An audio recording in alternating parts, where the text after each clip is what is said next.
நான் தபசு பண்ணிட்டு இருக்கேன், அவன் எனக்கு சிசூஷ பண்ணட்டான், எனக்கு தபஸுக்கு ஒத்தாசையா இருக்கும். நாராம் கரிஷ்யாமி தபஸ்ஸாம்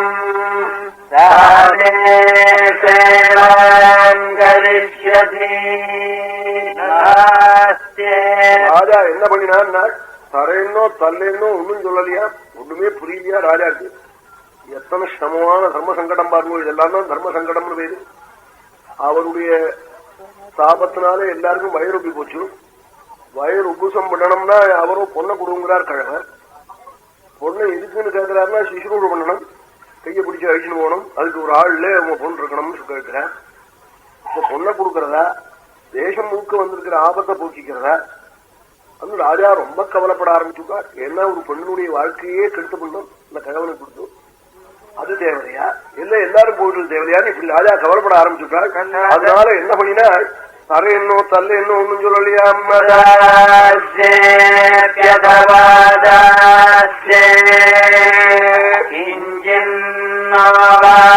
பாரத கதமந்தாய விருத்தாய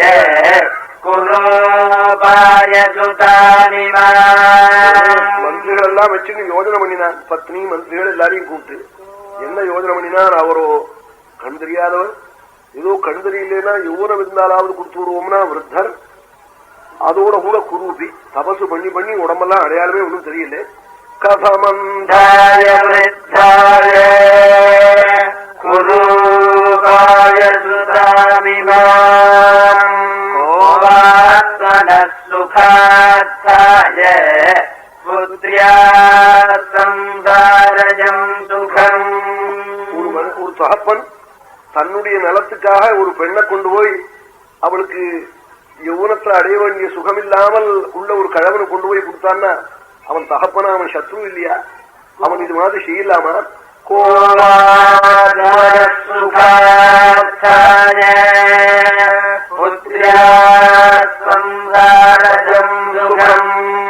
யௌவனே துர்ஜய காமஹ விசேஷேண சுரூபயா.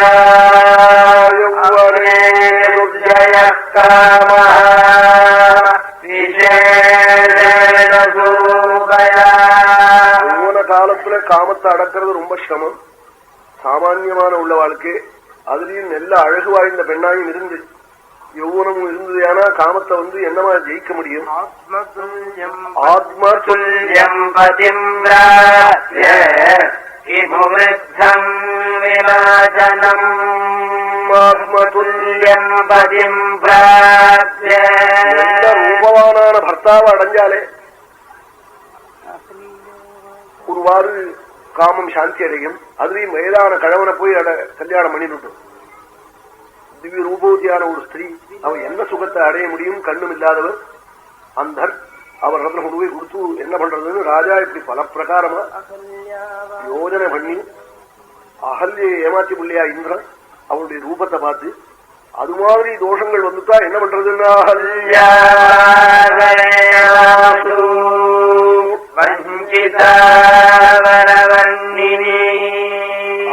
அவ தப்பு பண்ணல, இந்திரன் அப்படி பண்ணிவிட்டான்னு விட்டாள். வால்மீகியே சொல்ற போது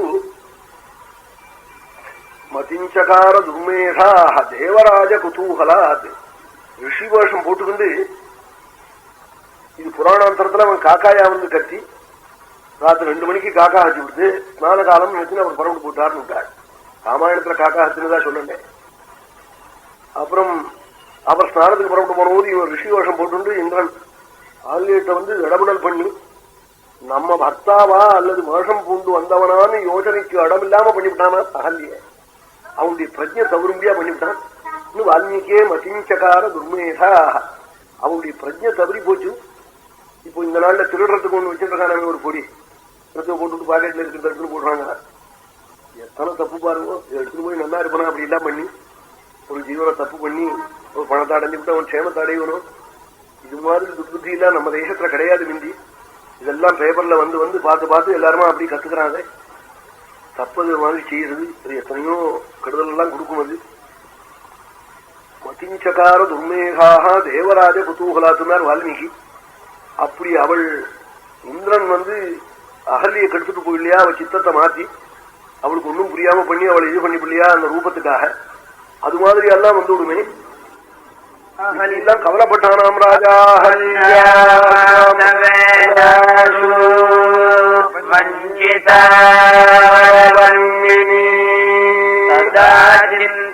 குலம் வீக்ஷ பிதரம் ராஜா மந்திரிகளிடத்துல சொல்றத காட்டாள் சுகன்யே.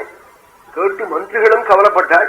ரெண்டு பேரிடமா இப்படி கவலைப்பட்டு எல்லாருமா சிரமப்படுறத பார்த்து இங்கிதத்தால தெரிஞ்சிருந்து குழந்தை அப்பாவை கூப்பிட்டாள். அப்பா என்னை பத்தி கவலைப்படாதீங்கன்னு சொன்னாளா. சுகன்யா திங்கிதம்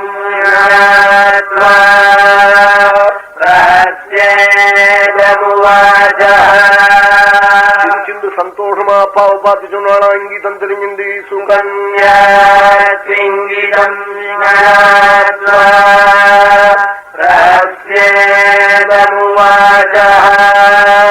கரிஷ்யாமி பிரசன்னம் தம் ஆத்மதானேன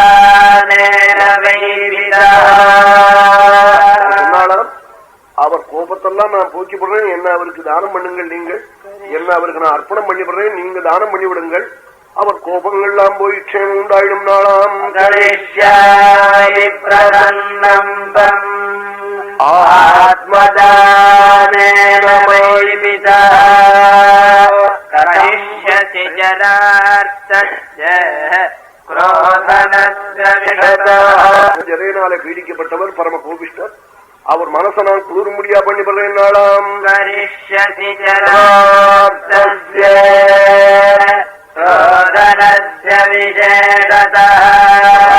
ராஜா காட்டால் அம்மா அவரை வந்து பிரசன்னமா பண்ணிவிடுறேன்னு சொல்றையே, அவர் ரொம்ப பரம கோபிஷ்டர், வயசானவர், இயற்கையாவே கோபம், வயசு வர அதிகம், என்னமா வந்து அவரை நீ திருப்தி பண்ணி வைக்க முடியும் ராஜா காட்டானாம். கசம் புத்ரித்வமந்தஸ்ய